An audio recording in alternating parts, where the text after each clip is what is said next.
lesson I need you to hear. And what is going on, guys? Welcome to the vlog. I hope the start of your day is awesome. Today I'm doing an update video that has been kind of overdue. This you are looking at if you've been following along with my Facebook page, JB Exotics. I'll post it up in the corner. This is a new chameleon cage that I built over the last week or so. It is much larger than his original cage. So I'm just gonna go through and just kind of show you it, and then also we're gonna move on to a few other animals and talk about a few possible future projects. So here is the cage, guys. It is much larger than his original cage. One of the reasons I wanted to build this cage was his cage he was in, I felt just wasn't tall enough, and I felt like I was really limiting him on height. So this is a good 10-12 inches taller than his last cage, and as well as is much deeper. So let's just kind of go over. I picked up a bunch of dowel rods from Lowe's, and I went ahead and put them in. They're pretty cheap for this size. I don't even know what the exact size were. It's about the diameter of a pencil, whatever that would be. They're about 88 cents each. I got about 5 or 6 of them, and I go ahead and just put them in however I felt was best. There's really no right or wrong way how to do it. And then as well as these plants, these are Boston ferns. I got them from Lowe's as well. They had a sale. It was two for $16, and they're $14 a piece if you bought them singly. So I thought that was a really nice steal. I really like Lowe's over Home Depot, just for a lot of reasons. I'm not going to go into that, but they have really nice plant sales. And then we have his vines. I have quite a few in here. I have a dripper that I actually made because one I had a long time ago, it broke. So I still had the valve, and I just put it onto a bottle. He is back here. I don't know if you can see that. He's just, I just turned on his lights, his daylights, so he's still kind of waking up. Got his fogger going. I got some pothos right here. This was in his original cage. It's a little thinned out because I did take some other pieces off of it. I was growing into other individual plants, and I just have it hanging from the top of the screen.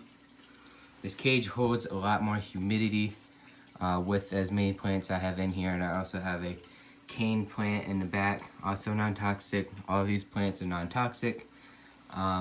Never had a problem with any of these plants as far as him eating them or anything. So yeah, I hope you guys like his cage. If you've been following along with the project on my Facebook page, I'll put it up in the corner. Go check that out, give it a like, and we're gonna go ahead and let him alone because he likes his alone time in the mornings, and we're gonna go ahead and move on. So guys, this is the puffer tank. You guys all know Emerald. If you've been with my channel for at least a couple of months, you know who Emerald is. He's the Indian dwarf puffer. And why is this not focusing? There we go. That's Emerald dwarf puffer. This tank is a little dirty. Algae is rapidly growing, so I'm constantly taking quite a bit off of it. Got a new plant project.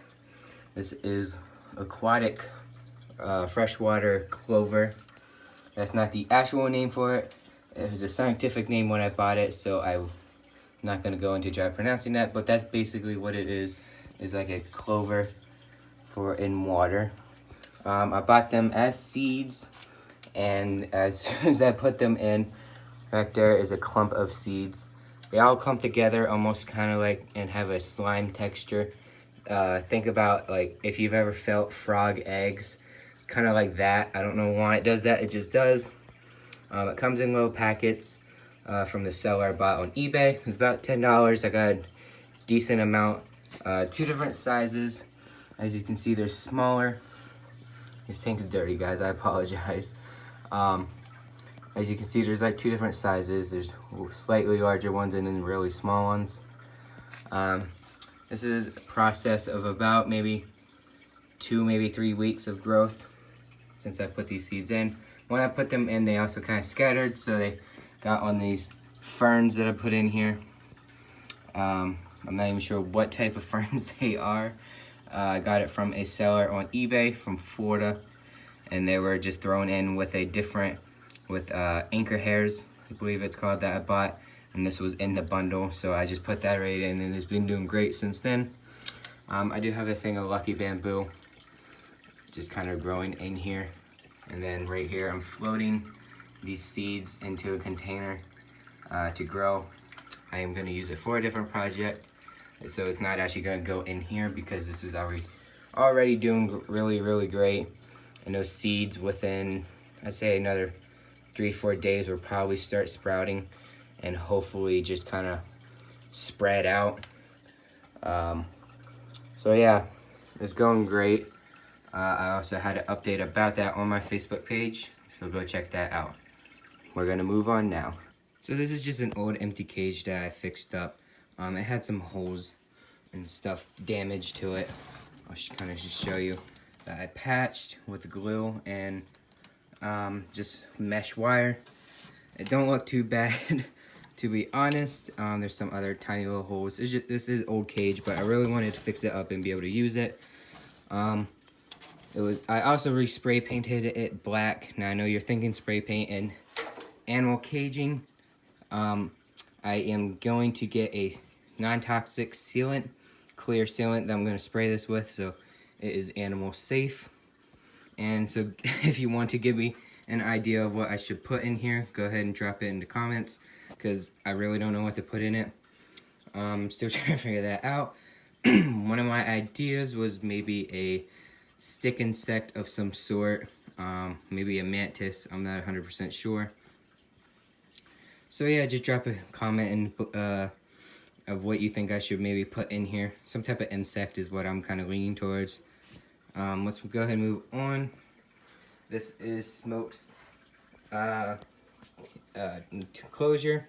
I added a basking spot with just cut out a hole, put some mesh, and he's been doing great with it. He actually really likes it. He actually comes out now and basks, and as well he has underneath heat too, and then his cool side as well. Smoke finally did eat. I think I mentioned before that he was going into hibernation. He finally ate a small rat last night around 8 o'clock, and that would be the first time in like 3 months, maybe close to it. For a while I was getting really concerned because I've never had that happen with a snake. But I guess ball pythons do have a tendency to sometimes go on a fasting for even 3-4 months, if not longer. He did drop a little bit of weight, but not enough to like really concern me to where I need to take him to a vet. Now up here, this is a plant shelf that I'm creating. There's not too much to it. This is Venus flytraps. I think I might have put a video out of them. They're doing okay. A few heads did die, but that happens. And this purple glow, by the way, is just a plant growth light, so that really helps these guys. This is, I'm not even 100% sure, this is just something that I'm trying to revive. This was in the chameleon cage. It's seen better days. So yeah, I'm just trying to revive that a little bit. And then this is the mimosa plant, aka sensitive plant. It did kind of dry out. I was gone for a day or two at a time and wasn't able to water it, but I did revive it. There's like 3 or 4 ferns that are living, which is nice. I'm glad it didn't completely die out.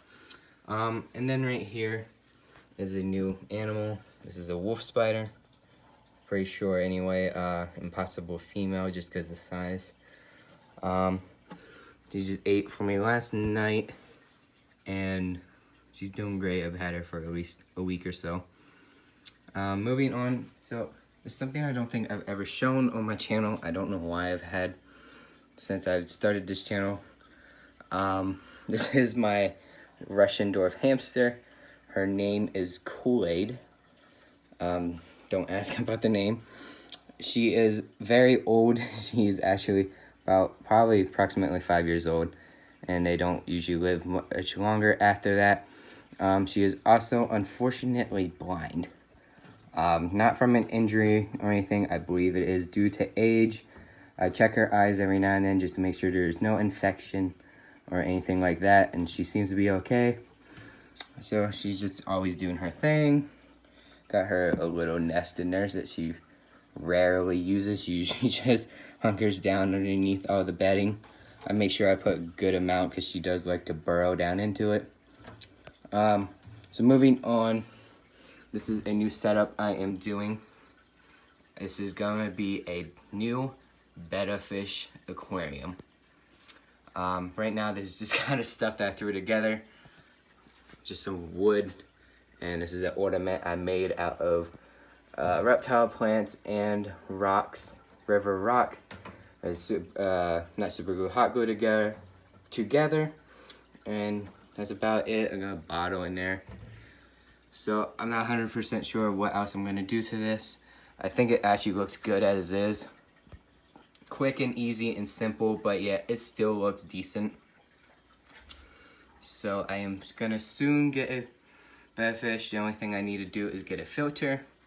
I'm not sure if I'm gonna do a filter or not, or if I'm just gonna do, water changes. I still haven't figured out what I'm wanting to do with that. So stay tuned for that. And then this is an empty tank that I've had for a while, and I'm not sure what I'm gonna do with it yet. I want to use it for fish, but I can't. It has a giant piece that was fixed. Giant shard tank apparently got broke. This was used. I got it for free.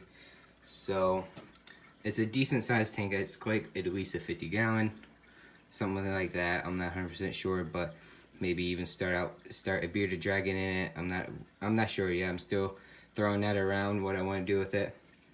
So much more to come, guys, and I do have another project that I'm excited about starting at some point, maybe in the next month or so, and that's gonna be a surprise because I'm not 100% sure when I'm gonna start it, but I know you guys are gonna love it. So stay tuned, and thanks for watching.